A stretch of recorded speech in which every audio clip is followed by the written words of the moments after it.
Fala galera, sejam bem-vindos a mais um podcast OTB. Estamos aqui reunidos com mais um atleta, mais um craque do nosso time de atletas da OTB. Hoje a nossa conversa é com o meia armador, meia clássico, aquele cara que sabe dar assistência, que sabe pifar o atacante. Hoje a nossa conversa é com o Matheus Amaral, meia do Alexandria da Ucrânia e cria da base do São Paulo. Matheus, seja bem-vindo à nossa resenha, irmão. Muito bom ter você aqui com a gente, cara. Olha, irmão, boa tarde pra você, né? Aqui já é boa noite. Feliz demais estar participando aqui nessa resenha. Bora trocar um papo, aquela resenha e tudo mais. Tamo junto. Muito bem. Que horas que são aí, irmão? Hoje? Agora? Agora já são 8 horas. Dá 5 horas de diferença vai pro Brasil. 8 horas, exato. Já está se preparando para dormir? Já tô Essa resenha quase. aqui já vai encerrar o dia. Ah, depois só escovar o dente e ir pra cama. Da hora demais, da hora demais. Irmão, a gente gosta muito de ter esse bate-papo com os nossos atletas, até para que os nossos seguidores, as pessoas que acompanham a gente nas redes sociais, possam conhecer um pouquinho melhor do Matheus fora de campo. A gente tem essa conversa recorrente aqui na empresa.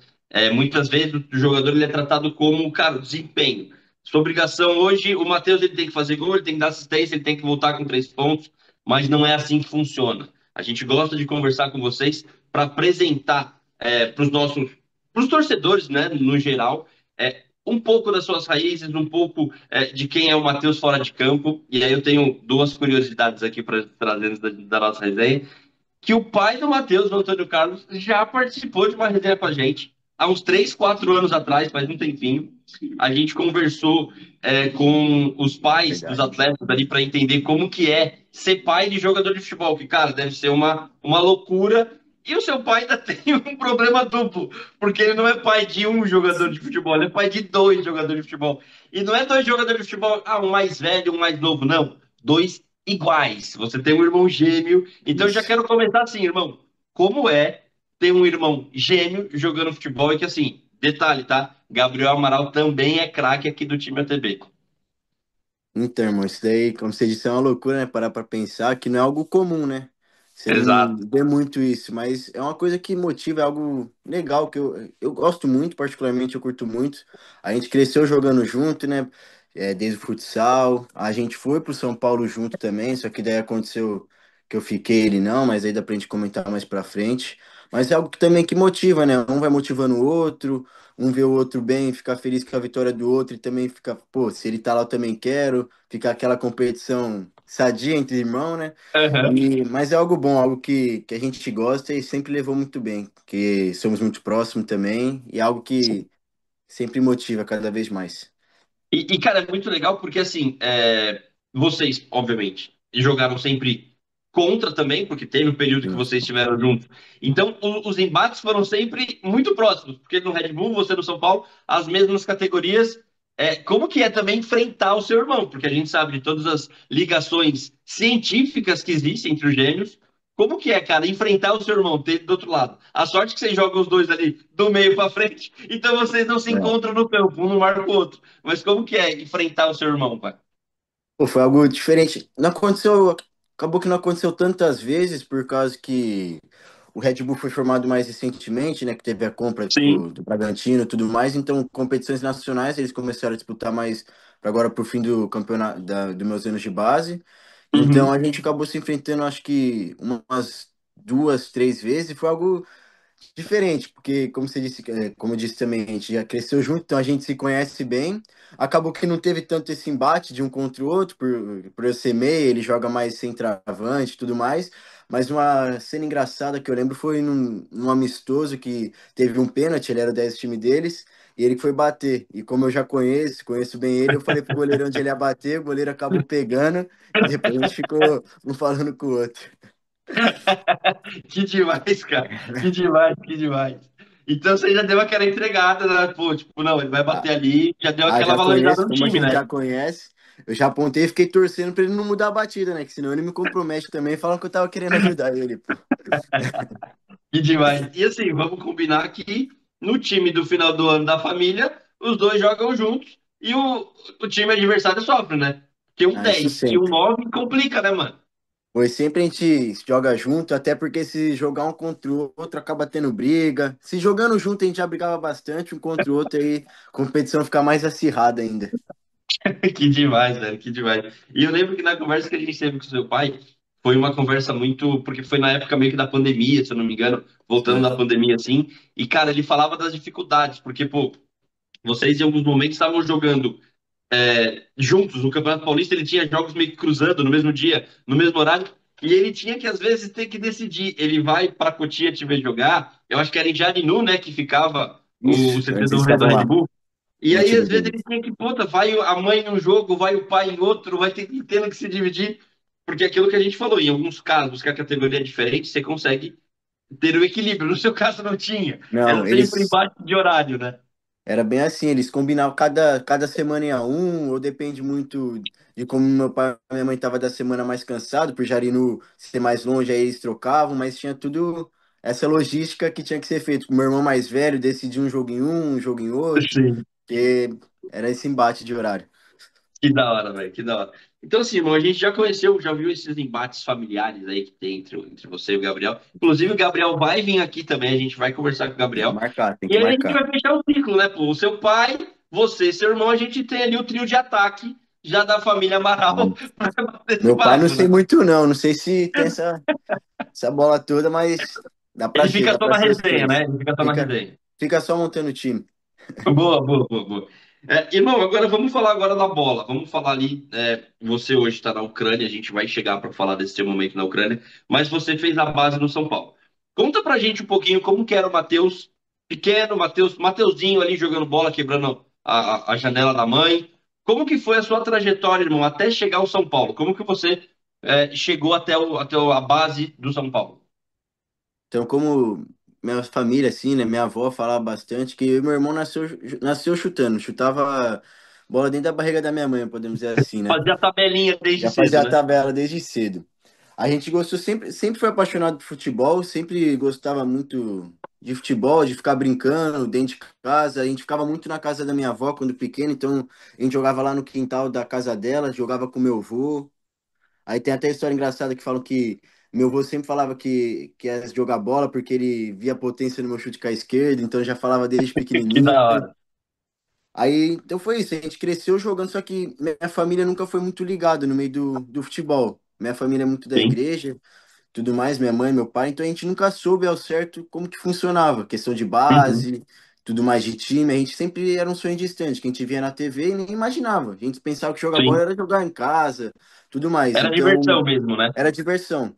Então, meu irmão jogava, desde pequeno a gente começou, para quem começa a jogar bola cedo para tarde, que a gente começou o primeiro campeonato com 9 anos com a escola, não foi nem com escolinha nem Caramba. nada. Como eu disse, a gente não conhecia, não tinha ideia, Sim, então minha mãe e meu pai nunca colocou em escolinha nem nada do tipo. Então, só que tinha um torneio lá na nossa cidade entre escolinhas, tipo, já de gente que treinava, tudo mais. Só que a nossa escola resolveu competir, que é um campeonato que chamava Cruzeirinho.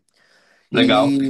A gente resolveu competir e colocou lá a gente, tipo, e todo ano a escola entrava, só que a escola entrava já era eliminada rápido. Tipo, entrava só para dizer que aquele plano de escola, questão de atleta, Sim, tudo mais. sim. Só que nesse ano, eu e meu irmão foi muito bem. A gente chegou na final do campeonato, ganhando de Era campo escolinhas. ou era salão? Era salão, começamos no salão. Legal. Tá. Campo só foi mais pra frente. A gente começou jogando no salão. Como eu disse, a gente não tinha nem ideia, jogava salão porque tinha na escola.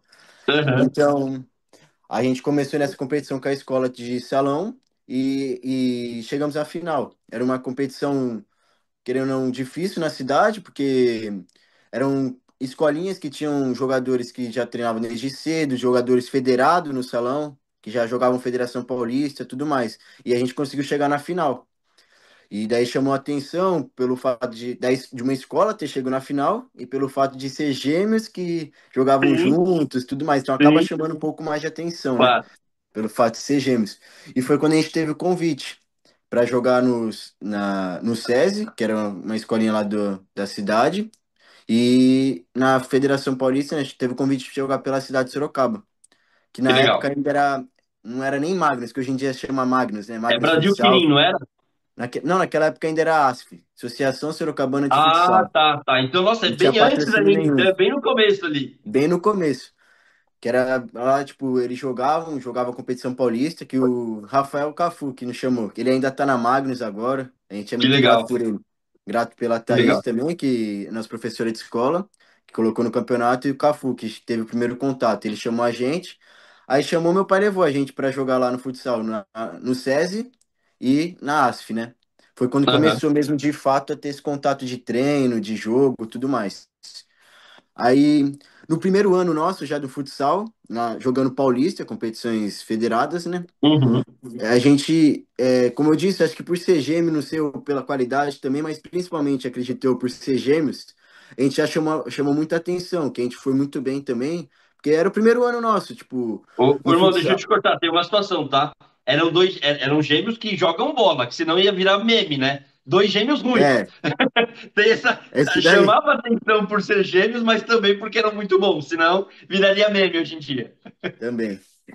Então acabou chamando muita atenção. Então, como você disse, que a gente jogando bem e tudo mais, indo bem. é, a gente acabou sendo sondados por times grandes, como eu lembro que a gente chegou nas oitavas dessa primeira competição com a ASF e acabou sendo eliminado por Corinthians. Só que Aham, ali, o olheiro de São Paulo, o Marcelo, captador de São Paulo, chamou meus pais para conversar e falar que queria a gente lá no São Paulo, tudo mais. Isso daí com 10 anos. Nem 10 caramba. anos a gente tinha 9 ainda, que a gente fazia só em agosto. Aham, E- Só que a gente ficou sem, como eu disse, a gente é muito por fora, sem saber, então meu pai foi conversar com o nosso treinador, com o Cafu, conversar com o pai de outros atletas que já tinham esse contato para entender melhor, porque a gente não sim, sabia nada. Então, conversando e tudo mais, eles falaram, né, porque para alojar, só aloja no sub-14. sim, Então, falou, é difícil, é muito novo, às vezes você fica 3, 4 anos fazendo loucura de levar para treinar e voltar, e chega com 14 anos o clube decide que ele não vai alojar. Então, nós optamos, meus pais também, para continuar no salão, que é a melhor base para ter sim, antes de ir para o campo, tudo mais. sim. Então, ficamos no salão ainda, por até eu subir 12, por tendo essas sondagens e tudo mais, mas Sempre no mesmo time do jogando. salão. Sempre no Sorocaba, que depois virou Magnus.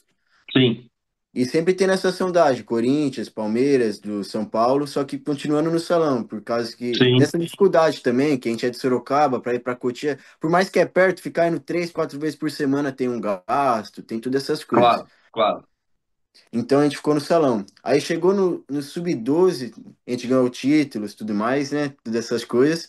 Só que no final do Sub-12 pro 13, que era um ano, tipo, no Sub-13 é um ano antes de alojar. Então foi onde a gente Aham, decidiu ir pro campo, migrar do salão pro campo. Então a gente sim, ficou Sub-10, 11, 12, 13, 4, 3 anos só jogando salão, sim, só no salão. Aí sim. decidimos migrar para o campo e fomos ver onde era a melhor oportunidade para ir. E junto a gente decidiu para o São Paulo, né? Pela puta estrutura que tem, baita estrutura Claro, de base e tudo mais. sim. E também tinha o João Paulo, que também era de Sorocaba, que trabalhava lá, que daí já facilitou todas essas coisas. E a gente decidiu ir para lá. E foi aí que a gente começou nessa história no campo também, no sub-13, do 12 Então a pro sua 13. primeira experiência no campo já foi com São Paulo. Foi com São Paulo, foi direto. Nunca tinha jogado campo, nunca joguei escolinha, nada. Caramba, Até o sub-13 foi só salão, sem campo. Fui aprender caramba. a jogar campo no São Paulo.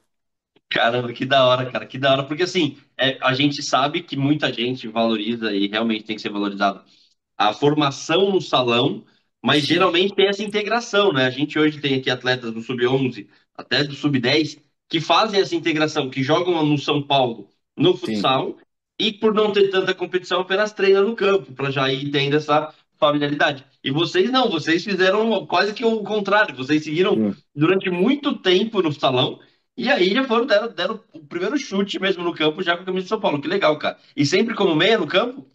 Então, aí a gente não sabia nada, porque nossa família não sabia nada de futebol, então a gente foi pro campo com a visão da posição do salão. E como tinha o Tá, treinador do campo que já conhecia a gente do salão, Rodrigo Cabral, ele falou pra gente, tipo, você por ser ala, você vai de meia. O meu irmão, por ser pivô, vai de atacante. E foi sim. assim que a gente foi ter uma noção de posição. Que a gente chegou perdido lá, sem ter nem noção de Sim. bater na bola nem nada do tipo. Foi desse jeito que escolheu a posição. E eu acabei ficando até hoje de meia. Que demais, cara, que demais. E, meu, parece que não, mas é outro esporte, cara. Não, É outro outra esporte. coisa, é totalmente diferente. É totalmente diferente você jogar no futsal e depois passar. O campo é maior, a bola é mais. O peso da bola é É diferente, o diferente. O estilo de jogo é espaço, tudo. diferente, O o espaço, raciocínio, exato. todas essas coisas. Cara, agora vamos já. A gente já entendeu ali como que foi, chegou. Já entramos em Cotia. Você contou a história perfeitamente e a gente bateu em Cotia. Então agora eu quero entender, porque a gente conversou não faz muito tempo com o Pedro Vilhena, que logo que ele tinha, teve o acesso no esporte. A gente, em outro projeto, conversou com o Pet, Sim, então, que também teve toda essa passagem por Cotia. A gente já conversou com o Marquinhos antes dele ir para o Arsenal, né? O Marquinhos que está hoje no sim. Cruzeiro, que também é uma cria de Cotia. E, cara, é incrível como todos os atletas valorizam aquele local. Como os atletas valorizam Cotia. É muito, né, até nem brincam que não é. Eu não sou da base do São Paulo, eu sou cria de Cotia. Então, quero que você conte pra gente um pouquinho a sua trajetória ali no São Paulo. Você falou que você entrou no São Paulo com 12 para 13 anos, né? Mais ou menos Isso. isso.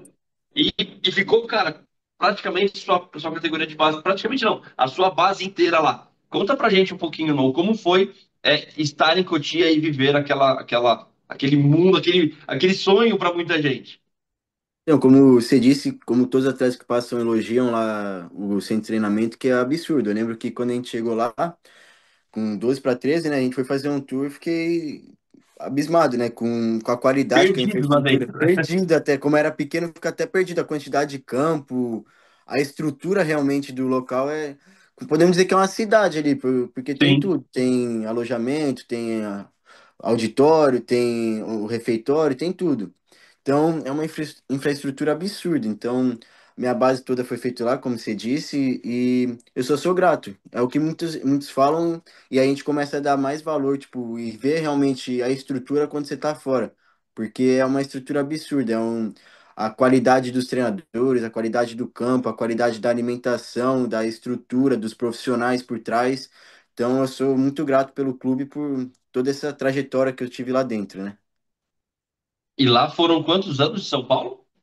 Foram 7 anos alojados e 8 anos lá dentro.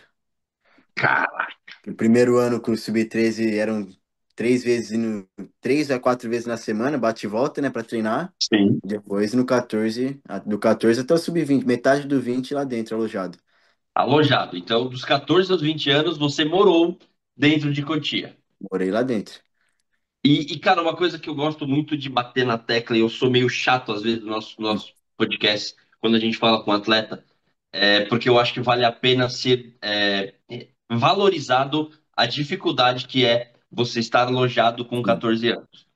Sorocaba não é muito longe de Cotia, então a gente entende que tem até uma facilidade para você ter contato com seus pais, mas com 14 anos você já morava em Cotia, você já morava longe dos seus pais, já tinha essa dificuldade de ficar longe da família. E você falou que dos 14 ao 20 foi assim. sim. O quanto é difícil você ter que abrir mão de muita coisa para ser alojado, para ficar longe da família, ficar longe, perder vários momentos que uma criança normal, porque 14 anos é uma criança, Sim. não tem como a gente falar diferente. Uma criança tá sempre com os pais vivendo aquilo. Qual o tamanho dessa dificuldade, irmão? Eu vou te falar que, por ser no São Paulo e por, como você disse, eu morar perto, acabou que foi até um pouco mais fácil do que acredito que para muitos O que outros você via lá, colegas. né? Você deve ter visto É, gente muito mais em situação Eu difícil. vi, já vi gente ficar o ano todo sem ver a família, tudo mais. Só que você abre mão de muita coisa, como você disse, eu abri mão da minha juventude, da minha adolescência, né? Lógico, se Deus quiser colher frutos, tudo mais. Só que você deixa de viver, passar aniversário de seus Sim. pais, meu próprio aniversário, já passei praticamente todos ali dentro. Só que eu tinha esse benefício de poder ir embora todo fim de semana. Só que é um pouco duro você abrir mão, ficar longe dos seus pais, dos seus amigos, de tudo. Você crescer ali dentro, deixar de viver ambientes que você vê alguns amigos passando da adolescência, iniciando a fase adulta, que você tem que ficar ali dentro e abrir mão. Realmente abrir mão porque é seu sonho e você não quer deixar isso para trás. Você está tendo uma oportunidade que praticamente o Brasil todo queria ter, que está ali dentro dos maiores clubes do país, do mundo.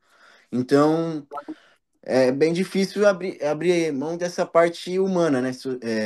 Sim. De pessoa. Como atleta acabou sendo fácil, mas como pessoa, de você deixar para trás toda a sua família, acaba que dá uma pesada. E dentro desse intervalo de São Paulo, eu acho que vale a pena a gente citar, porque eu faço questão de sempre citar isso quando a gente cita os outros atletas. Você não chegou a se apresentar, mas você foi convocado para a seleção brasileira Sim. nesse Eu período tive de o São azar da Paulo. pandemia, só fui Cara, convocado eu e acho que foi a última convocação antes da pandemia, não foi? foi que daí foi quando surgiu. Foi em fevereiro, eu lembro, e depois em março foi Foi. quando parou tudo. Foi exatamente isso. Tanto que você não se apresentou na seleção, era Sim. sub-15, Sub-17. Início sub-17, mas 17. você não tinha 17 anos ainda. Não, tinha 16. Eu ia fazer 17 no decorrer do ano. Exato. E beleza, ok, a gente não chegou nesse ponto de se apresentar.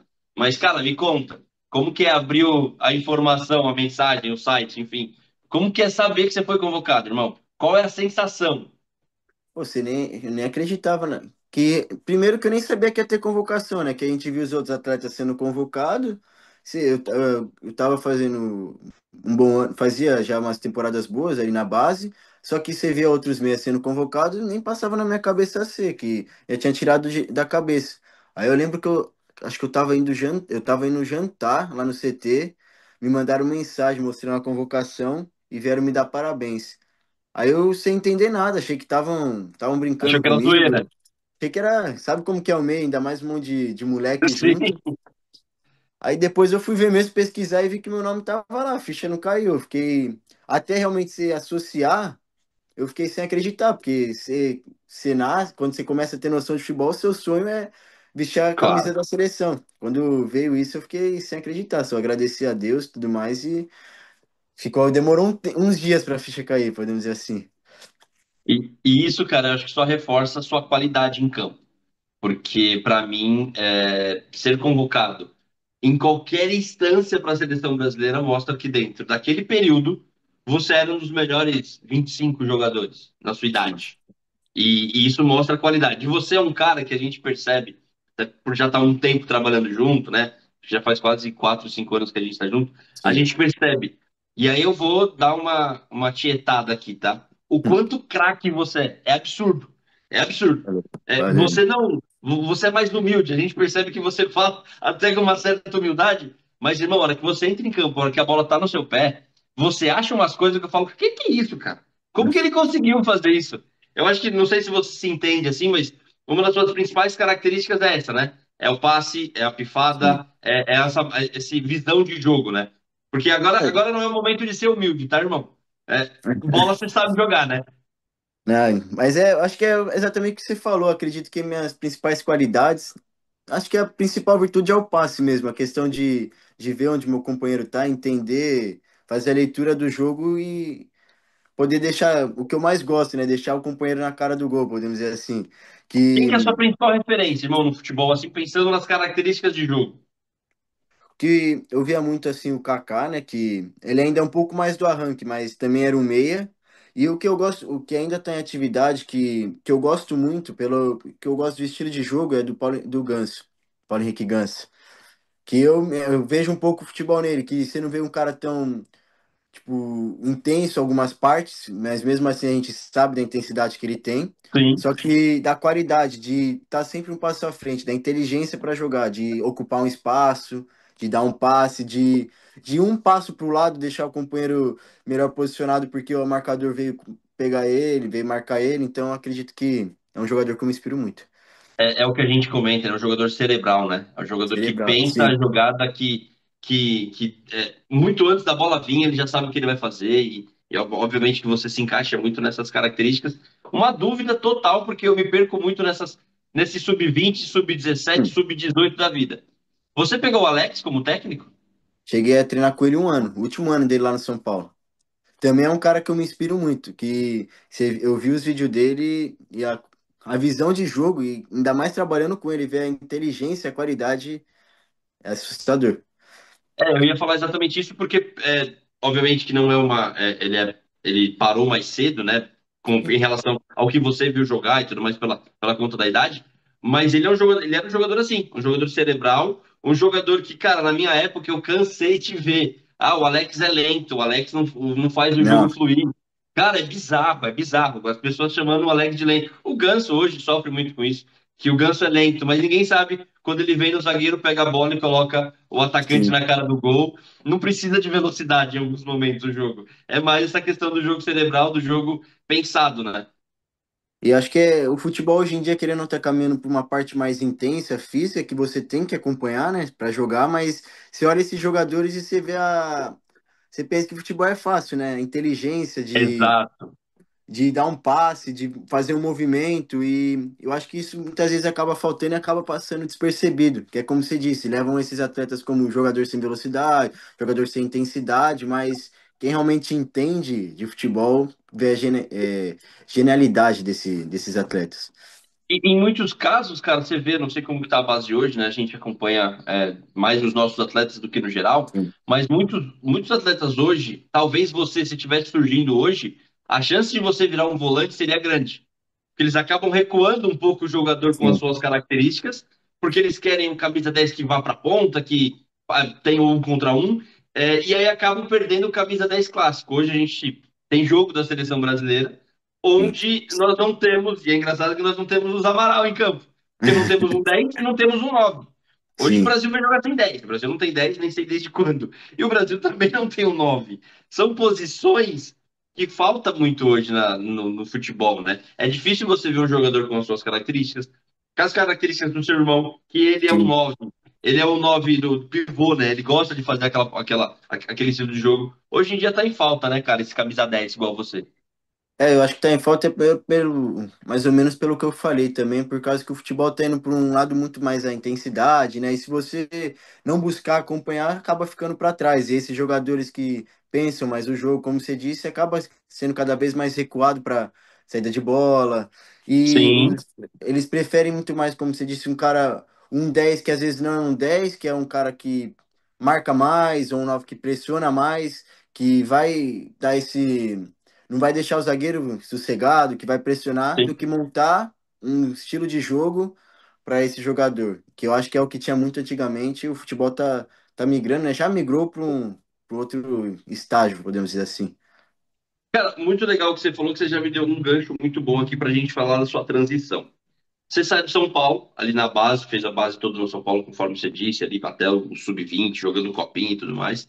E você vai para a Ucrânia, já ali num processo do profissional.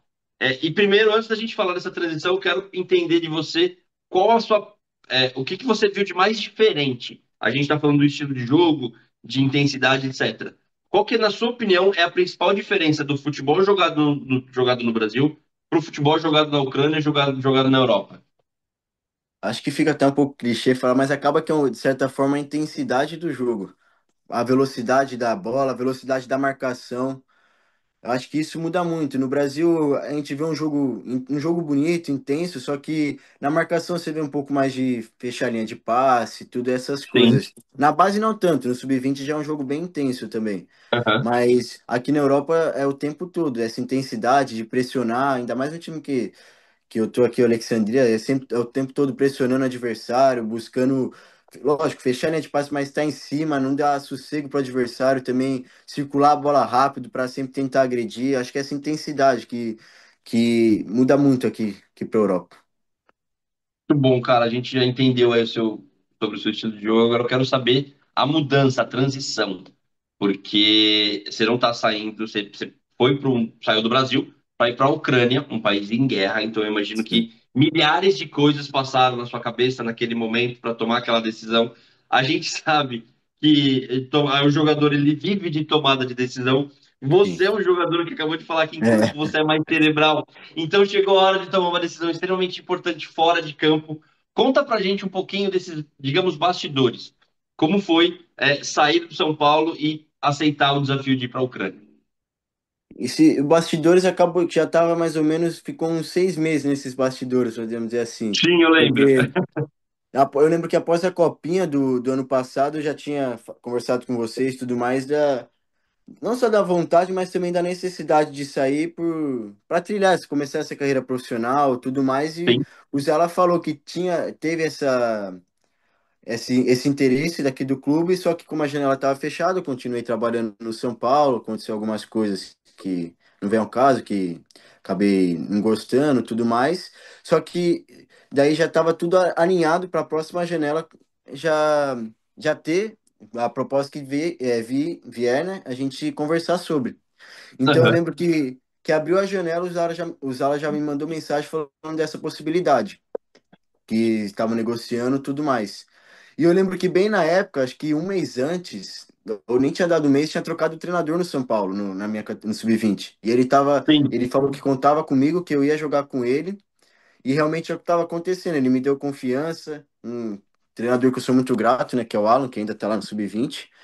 Só aham, que daí, só que daí o Zala veio com essa proposta, veio que ao certo foi definida, né, que o clube queria, tinha interesse e dependia de mim. E eu sempre falando com meus pais, a gente orando muito, entregando para Deus, não só pela mudança, né, que já é difícil eu sair, que nem você falou, eu falei, passei a vida toda lá dentro, dar qualquer outro tipo de passo que não fosse, né, ir pro profissional, que era o que a gente vislumbrava, já era algo diferente.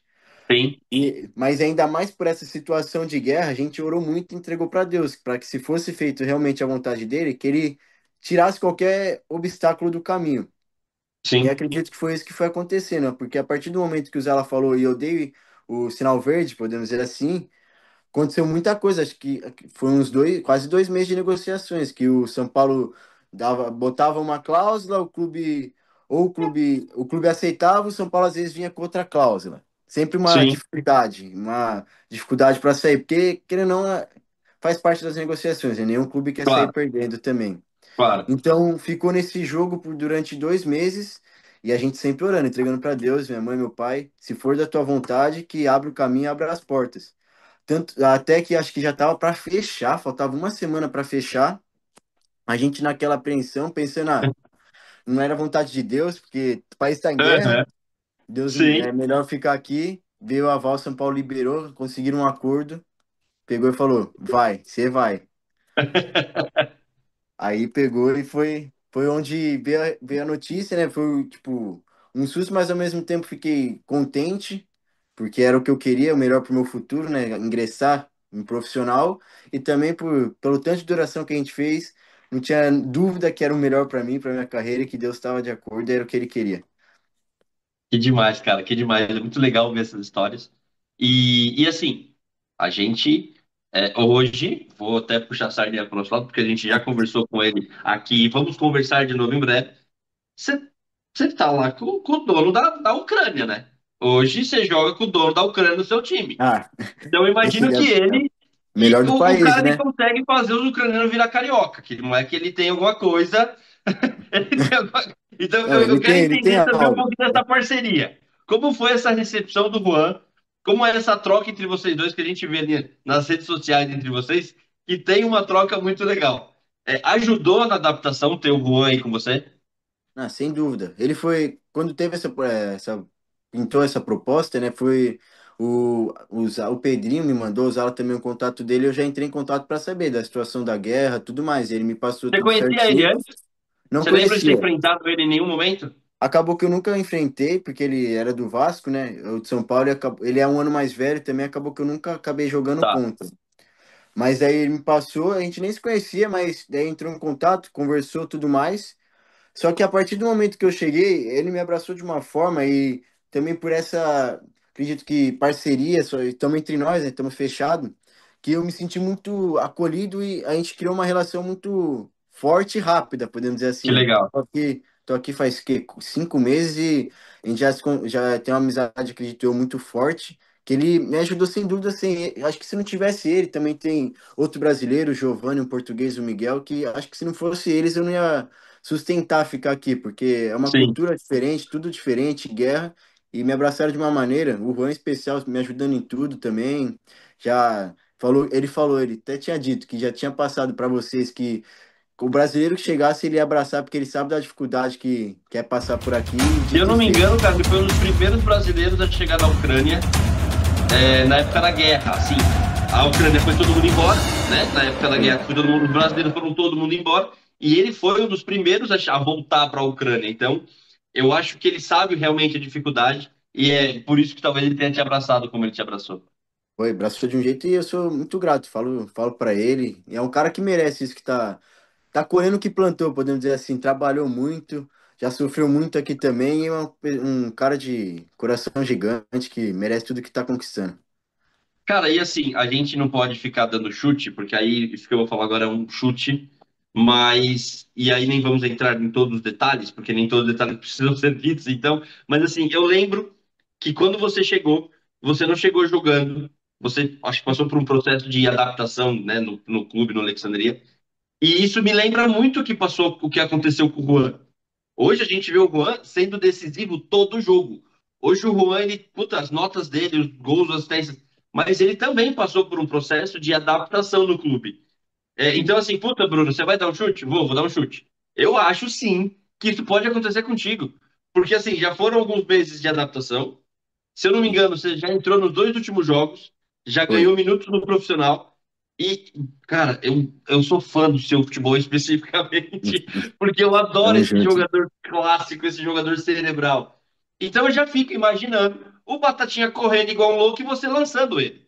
Então, Se Deus quiser. isso vai acontecer com frequência e não vai ser só na Liga Ucraniana. Vai ser em competições europeias, porque é isso que vocês estão almejando e estão Sim. trabalhando, né? Ah, se Deus quiser, o clube está muito bem. Vamos alcançar isso que feito, não vamos dizer inédito, porque o clube já conseguiu, mas uma campanha histórica que está acontecendo, né? Estamos em segundo, com possibilidade de título ainda. E Sim, eu acredito, eu me espelho muito que nem você disse, se Deus quiser, que Deus te ouça e dê tudo certo que está acontecendo com ele, aconteça, flua na minha carreira. Eu pego muito como exemplo, tipo, baseio no que ele passou, que ele me passava também, me aconselhava, falando que ele vivenciou, que ele passou por isso também. Eu ainda quando cheguei, agora o clube tem um time B, né, que é como dizer que é um sim. sub-23, eu ainda fiquei um período lá treinando, jogando com eles. E ele falou que quando ele chegou nem isso tinha, que ele ficava mais sem jogar. Então, eu acho que é tudo etapas, né? Tudo fase e a gente não pode querer pular. É tudo no tempo que tem que ser. Então, eu me baseio nele e tento trabalhar. A gente trabalha no silêncio. O que for para fazer, a gente faz. Aceita o que eles estão pedindo. Se for para correr em dobro, corre em dobro. E buscando esse espaço. Graças a Deus já consegui a estreia no profissional, não nesse último jogo, mas no antepenúltimo e continuar trabalhando para ir traçando, porque o time está muito bem, eu sei da dificuldade para jogar agora por time formado, mas treinando, Sim. buscando meu espaço, as coisas vão fluindo. Cara, a gente sabe que o campo fala muito, né? Então, assim, Sim, vai chegar um momento que o seu campo não vai mais suportar. Então, alguém vai ter que começar a te dar oportunidade, e aí é sim. o que eu falei. A hora que a bola. Cara, é a dupla que funciona, porque é você dando o passe e o Juan dando espaço, procurando, fazendo a jogada. Então, é É o algo que que pode funcionar e a é o gente que eu torce falo muito para para isso. ele. É o tipo de jogador que eu até gosto, que é só ele atacar. Eu falo para ele, não precisa- o passe não sou eu que dou, é você que faz o movimento. Não É é eu que isso. faço difícil, é ele que faz o difícil. É só tocar onde tem espaço, é só ele ir lá. Você fala com uma naturalidade, Matheus. Não Mas é é, essa naturalidade, não. Achar essa bola que você acha não é fácil, não, mano. Tá a doido. bola, mas é como eu falo, a bola, eu sempre falei, não depende de mim. Se o ponta não vai no espaço, Sim. ele Sim. indo é coisa fácil, tá? O espaço ali, é só ele atacar. É isso, exatamente. E você é um jogador que descobre esses espaços. E o Juan, a gente brinca muito aqui desde a época do Vasco, ele arrasta todo mundo, cara. Ele Sim. não é que ele descobre o espaço, ele arranca o espaço de Ele tem uma alguém. Ele qualidade sai para arrastando. tem uma qualidade o zagueiro aqui a gente fala, não consegue achar. Eu não sei se é também a qualidade que ele tem ainda pequenininho, os caras procura, vai tentar botar o braço, não acha, ele sai levando todo mundo, você vai ver para dentro do gol. Ainda bem que esse moleque é baixinho, se ele fosse alto, forte, ele saia dando murro na cara. Não, é uma qualidade impressionante, a qualidade que ele tem de arraste, de condução de bola, é algo absurdo. Irmão, a gente já entendeu aí a sua amizade com o Juan, as suas transições ali, né, do sub-23 do Alexandria pro profissional. E agora, uma dúvida, quando você jogava pelo 23, né, no começo do ano, você treinava com o profissional ou não? Como que era esse processo de treino e jogo? no período que eu cheguei aqui em setembro, eu fiquei 2, 3 meses apenas com 23. O time profissional também já estava formado, né? Que o treinador já estava com as peças dele, o time bem ganhando, brigando pela rodada com rodada, alternando liderança e segundo lugar. Então eu fiquei esse período no 23, de setembro até dezembro mesmo, jogando a competição que eles jogam, que é a terceira aqui da Ucrânia. Eu fiquei esse Aham. período Ah, lá, na mas essa, adaptação. então, essa competição ela é profissional? É Ou ela profissional, é tipo aspirante aqui no Brasil? não, eles jogam é como se fosse o que tinha, não tem mais, né? O Red Bull Bragantino B, que jogava competição profissional. É Sim, como se sim, fosse isso aqui. perfeito. Aí eu fiquei esse período lá até ir pra pré-temporada, que eu fui com a equipe principal e permaneci até hoje. Permaneço, né? Cara, e agora eu quero fazer uma pergunta mais do fora de campo, principalmente aí na Ucrânia, porque existem muitas dúvidas. Eu acho que Sim. você deve responder com frequência aí. Como que é viver num país em guerra? Não sei se você tem isso na sua rotina, no seu dia a dia, mas como que é isso no seu, hoje em dia, assim? Você sabe que o país está em guerra, existem medos, existem inseguranças. Como que é isso para você aí? Então, a gente pode falar que a gente nunca tá tranquilo aqui, né? O Juan fala também que ele não consegue dormir direito aqui, a mesma noite de sono do Brasil. Só que um dos fatores que fez eu vir pra cá também é a cidade que a gente fica. É uma cidade muito tranquila, acredito que é a única cidade do país que não teve ataque. Só que, Você querendo ou fica em não, Alexandria mesmo. Alexandria. Aqui na Tá. cidade nunca teve nenhum ataque, porém o país está em guerra. Alarme toda hora, de vez em quando falta luz, água. E nas cidades ao entorno, né, ao redor, sempre tem ataque. Você vê notícia de ataque, sempre alguém postando. Então você nunca está sossegado, ainda mais quando vai jogar fora, né? Vai jogar em outra cidade, está sendo sempre ataque. Você vai ver na estrada barricada, você vê o exército, você vê arma, vê tanque. Então você não pode dizer que você fica 100% sossegado, pois tem os seus perrengues. Mas como a gente está numa cidade mais tranquila, isso dá um pouco mais de conforto para ficar aqui. E você já viu alguma coisa que te assustou nesse período que você tá aí? Alguma coisa que você falou assim, caramba, isso é novo para mim?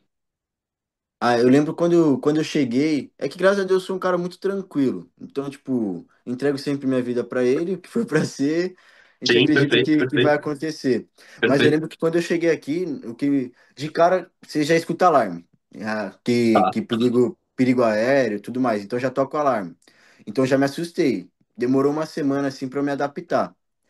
Mas de vivenciar, foi na primeira viagem que eu fiz com a equipe B, né? Que a gente foi jogar fora, que eu vi o exército na rua, né? Aquelas barricadas com eles com arma, tudo mais. E eu passei por uma situação no final do ano passado, em dezembro, que a gente estava em Kiev. Aí eu deitado para dormir já, escuto barulho de tiro. Que, Caramba.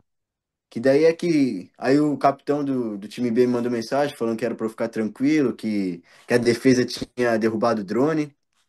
Tranquilo você nunca fica, né? Mas como eu te disse, eu fui É dormir. impossível você Já ficar tô. tranquilo com uma mensagem dessa. Mas é aquele para os ucranianos é tudo normal, eles não têm É o que fazer. normal, cara. Então, para eles vivem com naturalidade. Só que daí eu fui dormir, não tinha o que fazer, eu fui dormir. Aí eu acordei de manhã com barulho de explosão nessa noite. Caramba. Mas aí também eu acordei com explosão, procurei, o moleque não fez nada, voltei a dormir. Mas foi realmente é que, como eu te disse, eu sou mais tranquilo assim. Sim. Tipo, se for para também, penso, se for para acontecer algo, eu esteja dormindo, mas foi uma situação mais difícil, assim, foi mais o perrengue Tem. que eu passei, foi né, que eu escutei realmente. E também teve uma vez aqui no CT, que caiu bomba na cidade do lado, acho, e eu escutei tipo, acordei no susto com um barulhão e tremendo, mais ou menos, só que aí Nada você que pergunta, tire do eixo. mas é o que a gente fala aqui. A gente veio sabendo, então, entregar para que nada aconteça, porque depender dos ucranianos para eles tudo tá normal, né? Eles não têm o que fazer, o país tá desse jeito, então acaba passando por esse perrengue. Vou dizer que fico 100% seguro, ainda mais minha família no Claro, Brasil, não fica, mas claro. é a busca do sonho, então é uma oportunidade única. Eu agradeço a Deus, independente de tudo, por essa oportunidade. Só que acaba tendo essas coisas que a gente passa por cima. Se Deus quiser, a gente vai colher esse fruto. Tá plantando para colher esse fruto. Cara, agora eu fiquei com uma curiosidade que você falou do seu capitão, que te mandou mensagem e tudo mais e tal. Como que é o pessoal aí na Ucrânia, assim? É um povo receptivo? com brasileiro, né, estrangeiro? Como que é o pessoal? Eles são. Eu lembro que o Juan uma vez comentou que eles são meio frios, né? Assim, Sim. um povo mais gelado, digamos assim. E eu falei, Juan, mas você é carioca, mano. Você é o cara mais quente do mundo. Então, vamos perguntar pro Um paulista que é paulista. mais na minha cara, assim. Como que Ah, é o povo ucraniano aí? mas ele é o carioca, eu sou paulista, mas nós brasileiros, ao todo, são mais receptível, né? Vem alguém de fora, a gente quer que a pessoa esteja bem, tudo mais. E Sim, eu não sei se é do ucraniano em si ou dos europeus, eles são mais frios, como o Rua disse. Tipo, se tá passando por um momento, eles não têm esse lado humano. Tem, sim. mas eles não demonstram tanto como nós brasileiros demonstramos esse lado humano, de se preocupar, de se colocar no lugar. Então, o tipo de brincadeira deles é diferente da nossa, né? Já soa diferente. A gente sempre se preocupa se vai, como tá o próximo. Então, tem essa dificuldade por eles ser um pouco mais frios, vamos dizer assim. E também por eles achar que brasileiro nunca, vamos dizer, no futebol brasileiro, para eles nunca erra. É sempre o Ronaldinho, sempre esses caras. Então, acaba tendo as brincadeiras que são normais, só que tem essa dificuldade. Você sempre tem que estar preparado.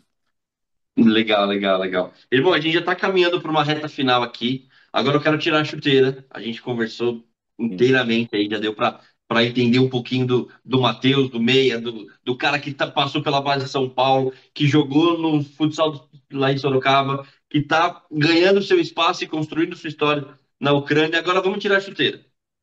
Como que é você fora de campo? O que que você gosta de fazer? O que que você gostava de fazer quando estava no Brasil? O que que você prefere fazer aí na Ucrânia? Como que é o Matheus fora de campo? Matheus homem, não o Matheus jogador. Eu posso dizer que eu sou um cara muito tranquilo, acho que também pela minha base familiar, né? A gente sempre cresci dentro da igreja também, com meus pais indo para a igreja, missa, tudo mais, então eu sou uma pessoa bem tranquila. Fui começar a fazer mais as coisas quando eu alojei, né? Que daí você vai conhecendo tudo, toda essa vida, vamos dizer assim, né? Mas eu sou uma pessoa tranquila, acredito ser um cara muito alegre, quero, dependente de tudo, sempre estar sorrindo, estar brincando. Uma pessoa que um pouco estressada, mas que sempre quer estar se divertindo, porque ainda mais aqui, a vida, tipo, ficar chorando, lamentando não faz tanto sentido. Mas eu sou, como eu te disse, mais tranquilo, ainda mais agora que eu namoro, então eu sou mais tranquilo, já curti, já aproveitei bastante questão de festa, já gostei muito, né, dessas coisas, vamos dizer assim. Tá bagunça. Mas eu sei já da bagunça, acho que todo mundo, né, fora de campo, Claro, claro.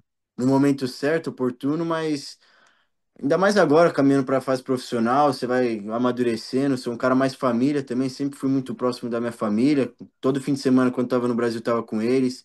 Então, eu sou um cara bem tranquilo, bem de boa, que procuro. Quando eu não tô à toa, tô deitado, tô vendo alguma série, algum filme. Quando o Juan tá aqui, o outro brasileiro, o Giovanni, o português, o Miguel, a gente tá sempre resenhando, procura sempre fazer algo aqui para distrair. Mas eu sou o cara mais de boa mesmo, que Você é gosta do de. videogame ou você não curte muito? Mano, é que eu não curto tanto. Eu gosto de jogar, mas eu gosto de jogar com os outros. Quando eu tô com os amigos, que nem quando tá a Sim, gente reunido, quando eu tô com o Juan, com o Giovanni, a gente sempre joga um videogame, no FIFA, sempre tem essa sim, resenha. sim, Só que eu sim. sozinho eu não gosto tanto. Eu gosto mais de estar com os. Eu gosto de conversar, eu gosto sempre de estar com os outros na resenha, tudo mais. Eu sou um cara mais amigo, vamos dizer assim. Da hora. E só para eu já entender um pouquinho do seu gosto, indica uma série pra gente, então. O que você está Ah, assistindo agora? O que você pode eu tô, indicar pra gente? O que eu tô assistindo agora é uma de futebol, que é Os Capitães, que é o Capitães do Mundo. Tô no último episódio até, que eu vou assistir, acho que É um depois aqui do documentário, bate-papo. né? É, que é sobre a Copa. Tô gostando muito da série, tô no último episódio já. Tava assistindo Suits, não sei se você já Oh, isso assistiu. daí é sensacional. Não, a série é Você muito viu que boa. saiu nova? Você viu que saiu nova? Suítes Eu tô LA? longe ainda, mas eu tenho que assistir. Vou chegar. Tô longe, mas eu vou Não, essa chegar. daí vale a pena, viu? Não, Essa vale daí é muito a muito pena. boa, cara. Eu tava assistindo La Casa de Papel, quem nunca assistiu. Ted Lasso, você já assistiu? Qual? Ted Lasso? Essa eu nunca assisti. Cara, vale a pena. Vale a pena. É um treinador de futebol americano que vai treinar um time de futebol na Premier League. Ah, deve ser É, absurdo, então. cara, é assim, é uma série fantástica que fala muito sobre saúde mental, sobre a importância do grupo e não somente do futebol em Sim. si. Olha. vale a pena você, essa série aí, põe na sua listinha que você Não. vai gostar. Vou assistir depois. Essas séries eu gosto. Já botei pra assistir depois a da La Liga. Eu gosto sempre de ver algo desse nicho, né? Vamos dizer assim. Boa, boa. Irmão, agora para a gente realmente finalizar aqui, a gente faz uma pergunta para praticamente todos os nossos convidados. A gente, antes do seu programa, né, que vai ao ar na semana que vem, isso que a gente está gravando hoje aqui, no começo do mês a gente publicou um vídeo com Carlos Eugênio Simon, talvez Sim, um dos principais árbitros que a gente teve aqui no sim. Brasil. E a gente fez essa pergunta assim como a gente faz para todo mundo. Cara, se você tivesse que falar com o Matheus de 9 anos que estava ingressando sua trajetória no futsal ali do Sorocaba, o que você diria para ele ali, cara? Se você estivesse vendo ele hoje na sua frente, o que você diria pro Matheus do futsal? Para ele continuar, para ele seguir os sonhos deles, né? Continuar trabalhando, que não estamos colhendo o que a gente plantou lá no início. Continuar trabalhando, que se Deus quiser as coisas vão acontecer. Para ele escutar um pouco mais os outros, que estou aprendendo agora, para ele ser um pouco menos cabeça dura. E nunca deixar de lado a família, os amigos e nunca esquecer de Deus também, que sempre está guiando, abrindo as portas, tudo, abençoando. E continuar seguindo o sonho dele, trabalhando, se dedicando, que as coisas vão acontecer. Pode demorar, pode não ser no tempo dele, não ser do jeito que ele quer, mas as coisas vão acontecer. Cara, que demais, velho. Me arrepiei aqui. A gente geralmente faz essa pergunta, os caras dão uma travada. Você foi super bem. E agora eu vou te falar uma coisa. Você sabe que esses vídeos que a gente grava, essas resenhas, elas ficam para a eternidade. Sim. Isso você vai assistir daqui 15 anos, daqui 20 anos, quando você encerrar a sua carreira. E você vai rever um pouquinho da sua trajetória, né? De quando você tinha ali, no perfil que você está hoje. Daqui 20 anos, daqui 30 anos, quando você já tiver encerrado, já estiver tranquilo, com as pernas pro alto. O que você quer ter vivido, irmão? O que você quer olhar esse vídeo de novo e falar assim, cara, consegui tudo o que ele falou? O que você quer ter vivido nessa sua trajetória no futebol que está começando?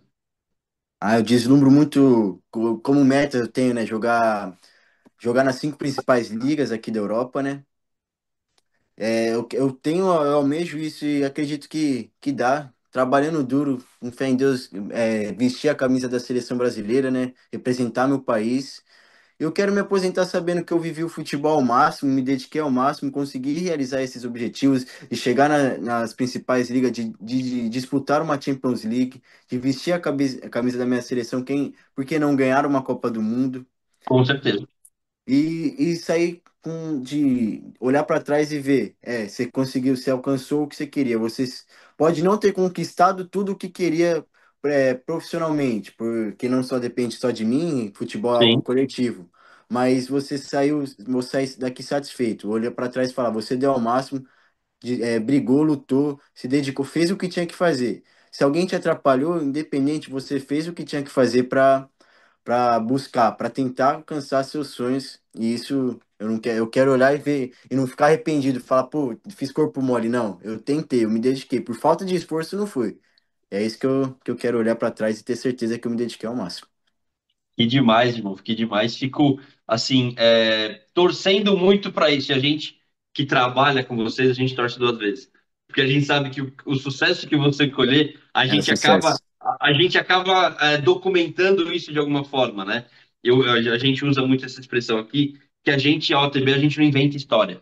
A gente quer contar a história de vocês. E para que a gente possa contar a história de vocês de uma forma bonita, a gente está sempre torcendo duas vezes porque a gente torce para o Sim. Matheus jogador, Matheus Amaral jogador, mas também para o Matheus Amaral que a gente conheceu lá atrás, que entrou na empresa, que eu não sabia quem era quem, a sorte que você jogava em times diferentes.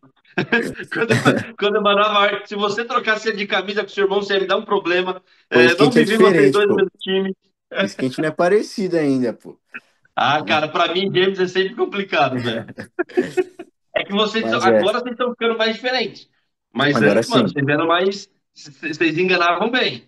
Não, eles davam pra dar aquela enganada, mas eu acho que é isso mesmo, igual você disse. Nosso sucesso é um sucesso junto, que vocês estão sempre do nosso Exato. lado, apoiando essas dificuldades, tentando dar todo o suporte para alcançar junto o meu sonho, que acaba se tornando o nosso, né? Demais, irmão. Te agradeço demais pela resenha, pelo seu tempo que você destacou aí, quase já na hora de dormir. Vai esse jogo da seleção hoje ou não vai dar? Ah, eu vou tentar ver se eu consigo ver algumas partes, se não, eu vou ver só amanhã, porque amanhã a É gente tem muito tarde, né, amistoso, mano? é muito tarde, acho que vai ser 15 para as 10 aí no Brasil, aqui já é 3h45 já. Já É é. melhor não ver não, senão vão brigar comigo. Não, senão fala que é 3h45, não, vai ser quase 3 horas da manhã. É loucura. Não, não dá não. Deixa pra ver os melhores momentos depois. É, eu boto pra gravar e assisto amanhã, não tem problema. Coisa linda. Irmão, de novo, obrigado aí pela sua participação, pelo seu tempo. Muito bom falar contigo. Te agradecer, cara, por já ter topado isso logo de cara. Assim, a gente sabe que a agenda dos jogadores é difícil, a gente sabe que a rotina de vocês é extremamente complexa e você arrumou um tempinho para falar com a gente. Te agradecer demais e passar as suas considerações finais, do que você achou dessa resenha, deixar aberto aí para as suas considerações finais. Ah, eu que agradeço, eu venho agradecer também por esse bate-papo, ter me convidado, né, pra gente trocar esse papo, abordar um pouco da minha trajetória até aqui, do que eu quero, né, o que, se Deus quiser, vamos alcançar juntos. E só agradecer aí por esse bate-papo, por essa resenha e é isso, continuar juntos trabalhando, se dedicando, que as coisas vão acontecer. Eu vou te Agradeço, viu? confessar uma coisa, tá? Esse podcast já estava na minha lista quando você foi para a Ucrânia. Mas você não estava jogando. Eu falei, calma. Da hora que eu estava esperando você dar o primeiro chute no A gente profissional faz ali. essa resenha. Não, foi Pô, até cara, melhor. foi exatamente isso. Você deu o primeiro chute e falei, agora eu posso. Acho que foi no momento certo, como você disse, que foi no momento que, vamos dizer que acabou que começou realmente essa transição base profissional, que deixou de ser atleta da base e já deu os primeiros Exato. passos no profissional. Exato, exato.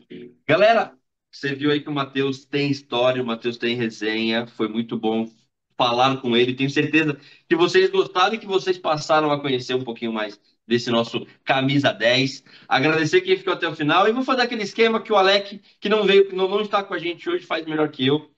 Curte, comenta, compartilha. Deixe, tem que qualificar o nosso vídeo lá no Spotify, que a gente está no Spotify e no YouTube. E ó, segue o Matheus nas redes sociais, que vai vir muita coisa por aí ainda. É, se dá aquela moral, e tem que deixar a curtida no vídeo, viu? Tem que deixar o like e dar aquela moral lá na rede social. Tá vendo que o moleque já é dos nossos, o moleque já é dos nossos. Galera, É nóis, valeu, mano. obrigado, Matheus, até Tamo junto. mais. É Até mais, nóis. galera. Obrigado.